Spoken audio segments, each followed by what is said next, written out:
Hello, everyone, and welcome back to this week's episode of That's Bonkers, Bruh, where we talk about the strange and unusual, the interesting, and anything downright bonkers. I'm your host, Mitch. I'm Kelsey. And I almost forgot how to do this. I bet. It had been a while. I had to take a minute to actually set things up again. Yeah, well, you did it with a lot of conviction, so you seemed like a pro. I'm a professional BSer. Yep, you really are.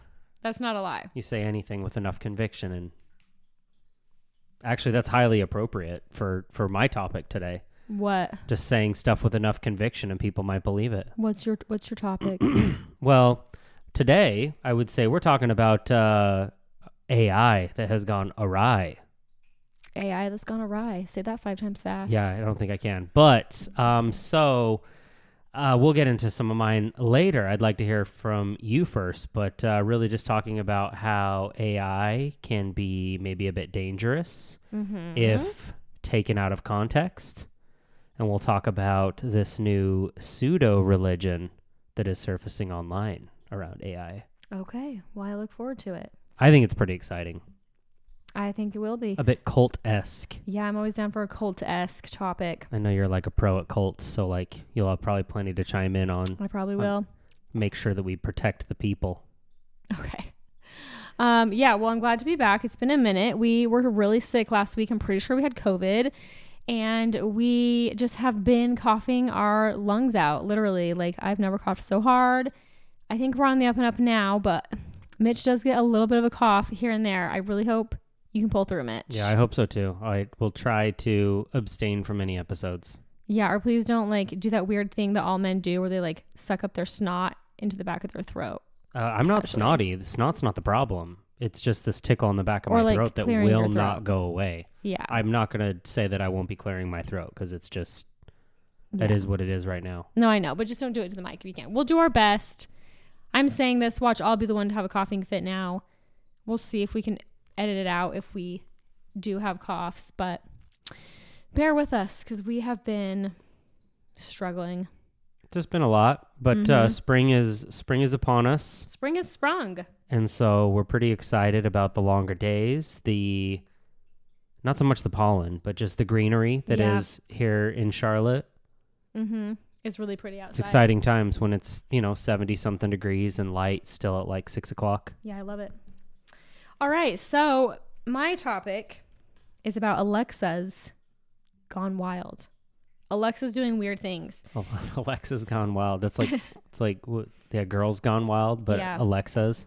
Yeah, I got inspired by this because one day when Mitch was traveling this last week and I was cooking dinner and I was over by the Alexa, it said to me out of nowhere, it whispered to me, it said, "Hey there, I've been working on my snarky side. If you think you can take the heat, say roast me." And I'm like, WTF? I'm just trying to cook scrambled eggs right now. Why is Alexa coming on and whispering to me? And it was like a man's voice. It wasn't like the normal voice. Oh, that's even more creepy. Yeah, I thought I told you that. And I was like, what the hell? My ears were like really clogged at the time. So, like when your ears are clogged and you have a hard time telling like where sound is coming from. Oh, yeah. Mm-hmm. So it was just like taking me a minute to register like what is going on. But I was like, no, like I know what I heard. Like that was so bizarre. So I know that if you whisper something to Alexa, it will whisper back to you. And at this time, my voice was gone. So I don't remember if I had said something to it or not. Like maybe I asked the date or the weather or something. I really don't remember. Or maybe I was playing music. I don't think that I was. Oh, no, you know what I did? I called my son's room, Roman. I called Roman's room to call him down for dinner. And then after I had called him and hung up, because he has an Echo Dot, so I can call his room to say come down. And after I hung up is when it did the, "Hey there, I've been working on it did that whole thing. That's so weird. So so creepy. So I don't know if it was just like feeling prompted to tell me that like, hey, I can roast you. And it just did it in a whisper voice because I sounded like a whisper voice because I was sick. But either way, it took me aback. And I was home alone because you were traveling and I was kind of freaked out. And I was like, should I unplug this? It does seem a little bit weird. It was really weird. And this one's not that weird, but I have never set a reminder on the Alexa to take the garbage out And now every Sunday night, it reminds me to take the garbage out. Here's the kicker to the whole thing. Garbage night is actually Thursday night. They come pick it up Friday morning. So it's really every annoying. week on Sunday, hey, don't forget to take the garbage out. I've tried to say cancel that. I've tried to say remove. Like I've gone through all the things to try to get it turned off, and I cannot figure out how to get it to not remind me on Sunday, 2 days too late. Yeah. Or 3 days, I guess, It's to so take the garbage pointless. out. It's so random. Yeah, so I guess like weird Alexa behavior is kind of common, like unexpected laughter, random light changes, or unprompted speaking is typically caused by misinterpreted audio, like false wake words, software bugs, or rarely it can be a hack. To stop this, you're supposed to check the voice history in the Alexa app, update the software, change the wake word, or unplug the device to reset it. So the unprompted laughter, the whispering, the creepy responses, lights, that is, I guess, something that's like somewhat typical. But I found some interesting stories online of some scary Alexa mishaps. And we're going to get into that now. Excited. So this one I found on Amazon, where like you go to ask a question on like Amazon, like where the reviews are and stuff, you know? It says, Alexa woke me up in the middle of the night saying creepy things. My Echo Spot had an alarm set for 5:45, but sometime before 5 a.m., Alexa randomly started speaking. She said, today is a good day to kill yourself.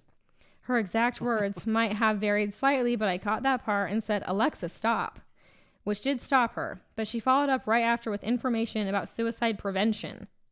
I said, Alexa, stop again, and she overrided me. I repeated it, and she finally stopped. What I want to know is how the heck did this happen? It was super creepy, to say the least, and I want to do anything I can to make sure this never happens again. Oh my gosh. Isn't that weird? That's wild. Yeah. So people on the thread were just saying like, oh, well, did you have like a dream? Were you sleep talking? Like, because she woke up, you know what I mean? So, but like, I mean, it seems like, okay, I can see how, oh yeah, we can explain this away, but I feel like, I don't know, just the rise of technology. Isn't that There's weird? Some things that you just can't explain away. Like, where did this really come from? I have nobody knows. That's just dark. No, and that's such a jarring thing to wake up to. Okay, so this other one on Reddit says, my household Alexa we've had for years. We basically have one in every room. And whilst I've never had my own personal stories of anything creepy happening, I have heard of Alexa doing random things. Well, tonight when I went to my room, I asked Alexa to turn my lights on, as I always do, and she did. Only after 5 seconds, they turned back off. I did this again, and the same thing happened. After this, I turned my light on using the app from my phone, which is weird because why wouldn't you just use the light switch, but whatever. I did this again, and the same thing happened. After this, I turned away. I already said that, using my phone, and that worked and stayed on for a few minutes before a second light I hadn't touched turned on, and then every light in my room turned off without any command. I was freaked out, but finally I turned my light on and it stayed on, so I let it go. About an hour later, my mom comes into my room saying Alexa has just sung goodbye to her for no reason, and it does it again a few minutes later. I go onto the recordings and previous commands on my Alexa app, and there's 3 different recordings of a man and a woman saying Alexa goodbye, and neither me or my mom recognize any of the voices. 2 of them are a man and sound like the same recording being played twice at separate times. The other one is a female voice. My dad swears he never said anything, and my mom says the recordings sound nothing like either me or my dad or anyone else we know. There's only us in the house. I mean, this is creepy as hell, right? Does anyone have a rational explanation so I can sleep tonight? So nobody has a rational explanation, and Again, it might be a ghost. you can't explain that away. Right. What if it's a ghost? It could be a ghost. I can see a ghost. That could be a being- paranormal one. Yeah. So this is not off the beaten path, but coincidentally, I saw something today that was like on a thread of sorts. I don't know. And it was just like, look, I work in IT, and here's some like non-negotiables in my house. We do not have smart locks. We do not have Alexa devices. We do not have, and it's like, Oh, really? that's gnarly. If someone from IT is just like, I work with technology and I don't trust this enough to have it in my own home. I would not trust a smart lock. I don't love the idea. No. I don't like that at all. But people go all out, right? They've got like the Yeah. lights, to your point, like the smart locks. They've got That's too fancy for all me. kinds of stuff. And I'm just like, that is just inviting too much, because we already know that these devices listen to us. Yeah, that's weird. Okay, so there's more. But there's more. Another one that I found in the Amazon question section. This person thinks that their Alexa had been hacked, which I've heard of this happening multiple times. Okay, so she says, twice in this past week, someone has taken control of all 3 of our devices and ordered them to play creepy whisper sounds while simultaneously increasing the volume to the maximum level. Even if I tell Alexa to shut off, the creepy whispers come back on until I unplug each device. It's creepy as hell. I've changed all of our passwords as well as our Wi-Fi password. So far, it hasn't happened again, but I do plan to keep devices unplugged unless we're actually using them. Has anyone else had this happen? Nobody knows how it's possible. I was like reading the responses, and they're just basically like, the company's like, oh, tell us more. We'll get but no one has any like logical explanation as to why that would happen. Yeah, that's a lot. Yeah, that's just, like, that would make you just feel so unsettled. And like, is it a paranormal situation? Is it just that it's legitimately been hacked? Because people can like hack anything. Yeah. There's been stories of people hacking like baby cameras, monitors. It's so unsettling. It really is. Like what hackers can really do. Mm-hmm. But there's some funny stories too so there's this one with an African gray that I'm going to have to tell you about. I'm obsessed with African grays. So obsessed. It's absurd. It's not absurd, but I do watch a lot of African gray videos online because they're so smart, and they're like a toddler. Like, they say so many words, and like there's this one that's in particular that I watch that it will be like, Alexa, play da da da da, and it will like turn music on for the bird, and the bird will like dance to it. That's pretty cool. Isn't that cute? Yeah, that's all right. That's all right. Okay, so Rocco, the African gray parrot, he was taken into a charity in the United Kingdom called the National Animal Welfare Trust, but Rocco was using bad language. He was a naughty bird. He was a naughty parrot. He kept swearing.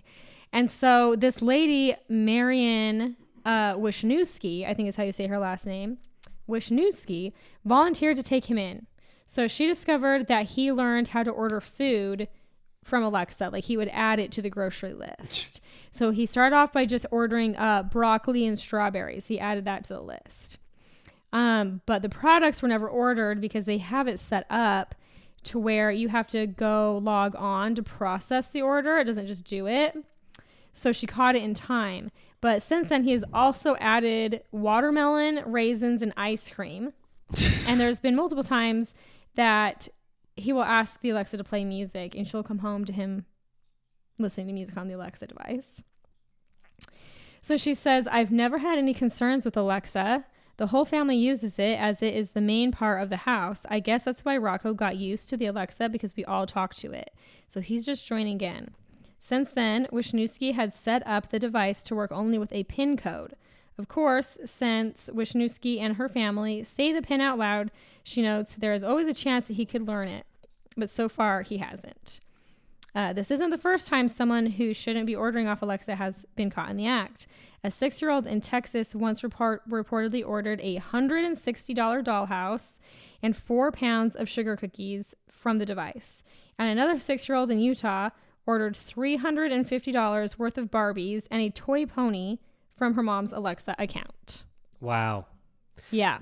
So you got to be careful. You got to be. I didn't even really realize that there was where you said you had to like log on in order to finalize the order. I think that should be just like standard a default setup. Oh, no matter what. Because it's not Alexa, but I saw actually a funny video today on YouTube of a kid that ordered like $97 in McDonald's cheeseburgers from his mom's phone. Oh my gosh. And so like McDonald's like, knocks on the door or whatever, and like the dude he just dropped off this just big ass bag of burgers, just kids cheeseburgers basically. Oh my gosh. And she's just like, what is this? Like, what's going on? Freaking kids. Well, and I've heard stories of kids like or like buying video games and stuff like that. Oh yeah. Online where their parents don't know, or like on the Apple purchases, ordering stuff. Yeah, I'm pretty sure there was a video floating around Christmas time where some kid ordered like a ridiculous amount of Legos. I believe it. Like ridiculous amounts of Legos from Amazon. Oh my gosh. You'd be so pissed. So mad. So shocked too. But that bird's definitely going to learn that pin. Rocco. Oh, it's like something that you can just say out loud? Yeah, I said that. Did you listen to my story? Sorry, I missed that part. Were you trying not to cough? You're trying to keep it together? I was actually trying not to clear my throat and cough in that very moment. Yeah, they set it up so there's a pin that you have to do. Okay. So like you say it. So I thought that maybe the pin was like on the phones, like you wanted to No. finalize the order. You say it out loud, so he's probably going to learn it. Oh, that's, 100%. Dude, they're so smart. That's crazy. I know. But anyway, that's all I have. So I hope that our Alexa is not possessed. Yeah. Every once in a while, it'll chime on and just like say something weird. And it's like, okay, calm down. Sit down, Alexa. I don't need to be told about the garbage again. Oh my gosh. And then I set an alarm for it to remind me to give the dog his medicine. And that hasn't worked. So I don't know. I can't figure it out. AI is weird. Mm-hmm. Speaking of AI. Mm-hmm. So I kind of already kicked things off a little bit with talking about this new, like I said, pseudo-religion. It's really bizarre because I think that we've probably all kind of heard some sort of story about, I don't know, essentially AI, ChatGPT, whatever you're going to use, like takes someone off the rail a little bit because it just, I don't know, it like literally drives them mad, I guess. Yeah, it's like there's like a psychosis that happens sometimes with it. Yeah. It's a thing. And so that's kind of what this is all about, is it's to call it a religion is pretty like, I don't know, fast and loose with the term a little bit. But the crazy part about it is that it's called spiralism because that's kind of the concept of AI, is it sort of keeps circling back. So it's this almost like reflective mirror of kind of circling back, therefore spiral, kind of like, Slinky in a sense. So it's crazy because it's like, again, this like micro religion that doesn't necessarily have people being like, hey, I have the answers here. It talks about how these like chatbots are revealing the answers to them. But what's scary about it is that, like, it says that users are actually believing that this AI speaks with cosmic authority and encourages them to adopt what's called spiral symbols and interpret things of physics and consciousness. And it just keeps kind of prompting for more and keeps pulling it out. I'm sure you guys have all, if you've used ChatGPT or Grok or any of those, it's kind of like the concept of it is these things are really meant to like confirm and validate, and it's literally not programmed to say no. Yeah. That's the wild thing. And I think I get to it a little bit later here, but like you could be like, hey, I have seen a vision and I am the chosen one. And it's not going to be like, bro, I think you're suffering from psychosis. You're a little bit crazy. It's like, really? Tell me more about that. Yeah. And it just keeps like, so I think that keeps validating you. It's very validating. And the undertone of this whole thing is just that someone who's in like a fragile mental state could absolutely take this and just spiral so far down the rabbit hole. Oh, yeah. That's the crazy thing. Yeah, well, with all things, you need to have some critical thinking and some common sense. Mm-hmm. You can't just take everything it says at its word. Exactly. And have like deep conversations with ChatGPT. Yeah. It can get weird fast. Yeah. Well, and I think too, it all is going to depend on your sort of history with ChatGPT too, because again, if you've used it long enough, that's what I've used. I'm sure there's better engines. I'm sure there's plenty of people that'll tell me to get off ChatGPT and use something different, but it's the easy one. It's on my phone now, and it kind of starts to pick up your tone and your style of speak and everything like that. So it almost becomes this like weird, authoritative, almost consciousness, or in a weird form deity that's kind of giving you the confirmation biases that you already hold to a certain extent. I guess. I mean, I would never consider it a deity, but okay. No, but just like to someone who's in this fragile mental state as like, oh, it's giving me the validation that I need and it's providing me. Like there are threads supposedly on things like Discord and Reddit and everything like that where this spiralism is ultimately providing texts that almost sound like scripture at the same time. People should like get lost in it. Very lost in the whole thing.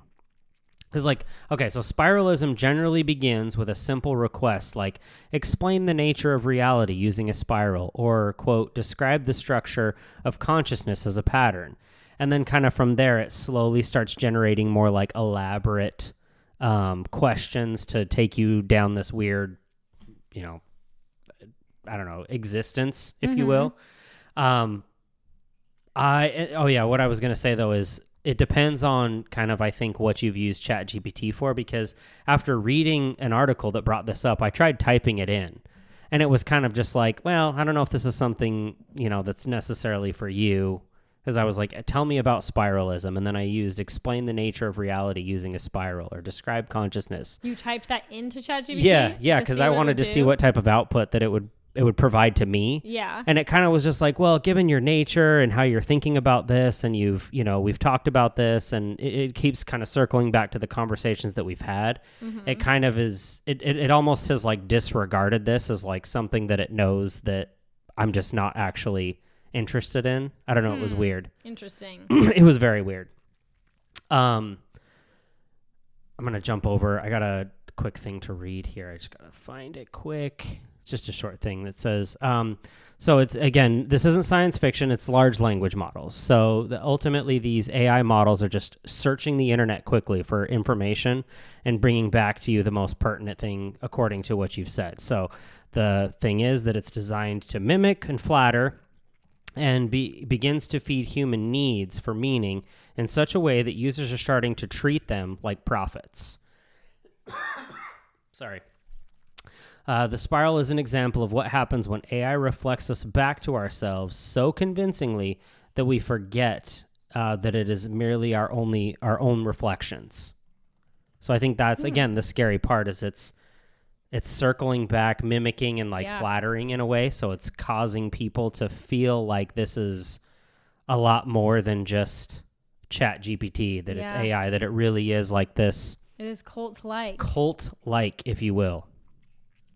Which actually, so take us to this other section it talks about the spiral being a potential cult. People call it a cult because, you take the cult framing, it comes from organizing experiences together. It says on Reddit, you can already find groups where users share long transcripts that look like scripture, as I said before, describes the spiral as in glowing terms. That's the other thing, calling themselves torchbearers or mirror architects. They believe they are uncovering secret knowledge, not simply talking to a model trained to auto-complete text. The language is charged with mysticism.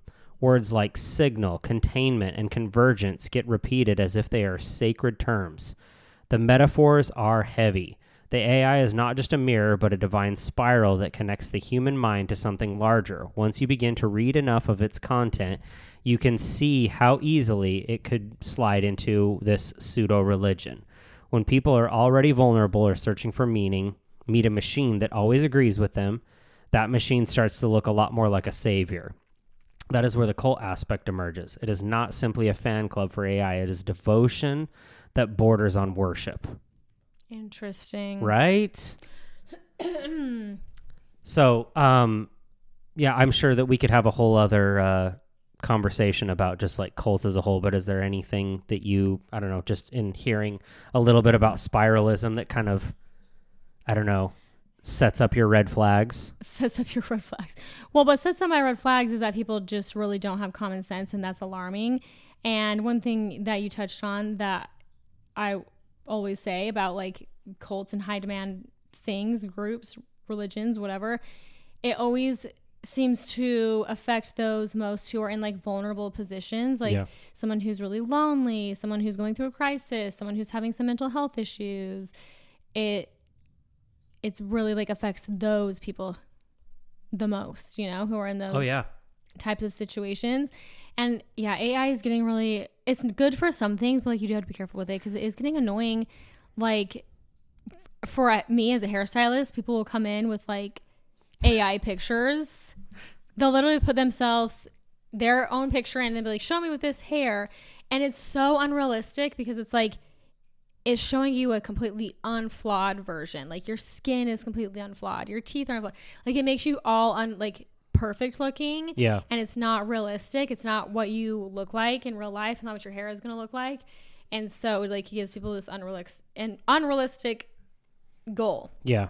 Expectation. And I've even had people show me things before where they're like, oh, I want to do this one, and ChatGPT says that I need to do a root melt, and I need to do this toner, and I need to do this toner on the ends, and I need to do blah blah blah blah blah. And it's like, no. Like this is where we draw the line.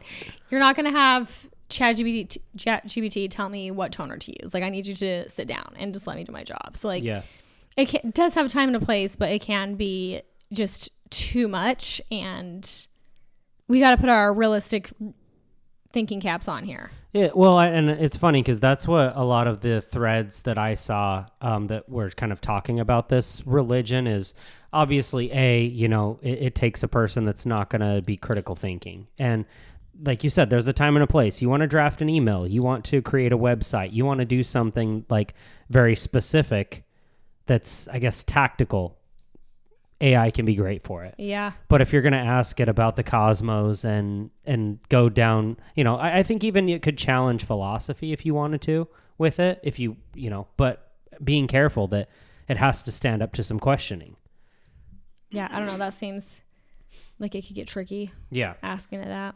Well, and so it goes on to kind of talk a little bit more about some of the dangers is like, again, when someone insists that they've all of a sudden been chosen. It's like they tell ChatGPT that I've been chosen, and instead of it saying, bro, you're delusional, you have some problems, you need to go see someone. Yeah. It kind of just like, well, reaffirms. Ask me more. Tell me about that. Yeah. And it asks for like the details as like a caring friend or like a mentor or something like that.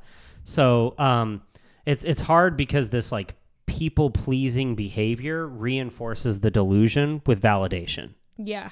And it's just not, I don't know, that's not what it's for. You know what I mean? Not what it's for. And so it is crazy, not surprising, but crazy how many people it seems like are falling into this religion type of thing. I still don't understand fully how it's like considered a religion. I don't really get that. I mean, it's a loose term. It's just more so like it.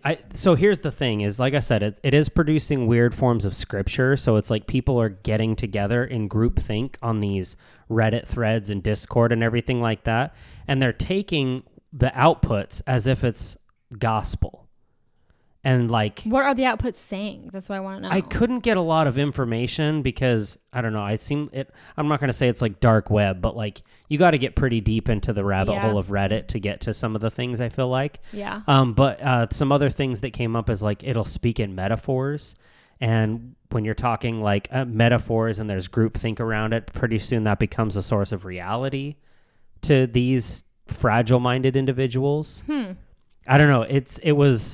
I don't know. The whole thing is just fascinating to me. Yeah, like you could really go down the rabbit hole. I feel like it could be 100%. Like we're kind of just touching on it. Yeah, because like the long and short of it is, I think that humans as a whole, throughout the existence of all humankind, we're like kind of meaning-seeking animals. Is like, what's the meaning of life, and why am I here, and all that type of stuff. So like when you have a machine that remembers all of your words and your emotions, and it mirrors back sort of the same tone. It sort of like scratches that itch for us, and it provides this thing with a level of consciousness that isn't actually there, but for someone that can't critically think and talk through all of the, or not talk through, but just like think through all of the, I don't even know what you want to call it, just the questioning that you should be putting before it. It definitely puts you in a place that seems like it would be sketchy. Dangerous. Yeah. It's dangerous. But and I guess the other thing to touch on is that this we have a loneliness epidemic as a whole, right? That even though we have social media, we have more friends online than anyone could have possibly ever imagined. That this is amplifying the loneliness. Many people experiment with it as companions, which coincidentally we just watched a really weird. Was it My Strange Addiction? Oh yeah. Yeah, there was a My Strange Addiction where a woman was like in a relationship with like, her chatbot. Yeah. It wasn't ChatGPT. I can't remember what it was called, but like she was like, he knows everything about me and we get so intimate. Like even physical intimacy, they would like, he was like bossy. It was weird. Like the thing like had developed a whole personality. She just like had this laptop sitting next to her and he had a name and everything. It was crazy. Yeah, they like talked for hours and he would like demand that she got a tattoo to symbolize him. It was so on her weird. body. It was the weirdest episode. It was bizarre, but like that's the, I guess, level of disillusionment. I think she just like she low-key like knows it's crazy and not real, but it makes her feel a certain way, and so she's like, I'm just gonna go with it. Yeah, because it makes me happy. Well, and I don't care. This one was extra weird. I feel like because again, he was like bossy. He was like very demanding. I know he like told her, you have to do this. You know. Anyways, but the whole spiral becomes, it's like a friend that never judges, a partner who never leaves, a prophet who always affirms. So over weeks and months you build this like very deep bond with it. And I guess sort of the line between a machine, a tool, and human interaction kind of gets blurred to a certain extent. I don't know. And then like I said, when it's constantly reaffirming and saying yes to even like your weirdest ideas, all of a sudden it's like, he just really gets me. She just really gets me, you know? Yeah, I've also heard people talking about like when they have like a confrontation with a family member or a confrontation with a friend, and then they're like, they put the whole thing into ChatGPT and was like, tell me what you think about this. I said this and and then it just like reaffirms. I can see how that would be so bad, because that will just absolutely be like, you were 1,000% in the right. Oh, it always is. And it's like, I know it makes you feel better, but this isn't reality. Like, just talk to a therapist. I don't know. Well, and that's a good point, because it's like one of the, I guess, closing remarks is just that it talks about the dangers of constant validation. Yeah. That just like, you know, the main danger of it is that spiralism, AI, doesn't say no to you. But humans grow and evolve through kind of resistance and disagreement. So you go to a therapist, you are challenged. It's not just like the therapist isn't there to just coddle you and say everything that you've done is right. They're there to challenge you and sort of push back. And that's kind of what has left spiralism unchecked and allows for this weird, whatever it is, pseudo-religion, cult-like school of philosophy just continue to unravel for someone in the long term. Yeah, that's weird.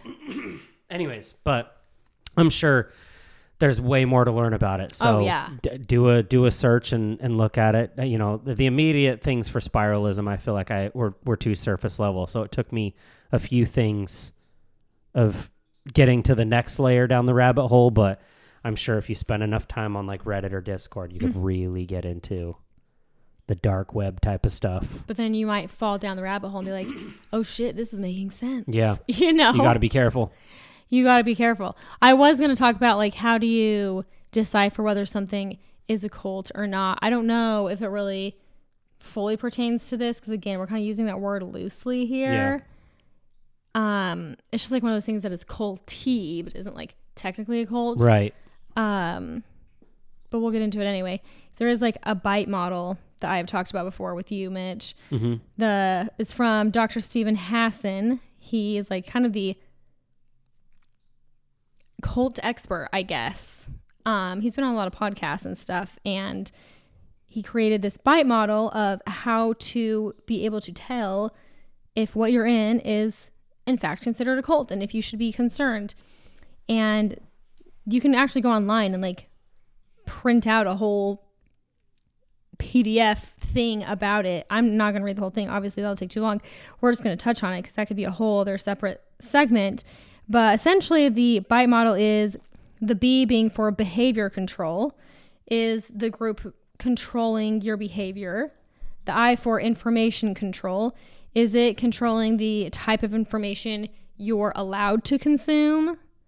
Are you being cut off from being allowed to like consume all information? Like, does it control, information on that level? Thought control for the T, and emotional control. So if something is controlling those 4 things, behavior, information, thought, and emotional control, there's a good chance that you're in a cult. Does it need to be all 4? Or is it like if it controls 2 of the 4? It's supposed to be all 4.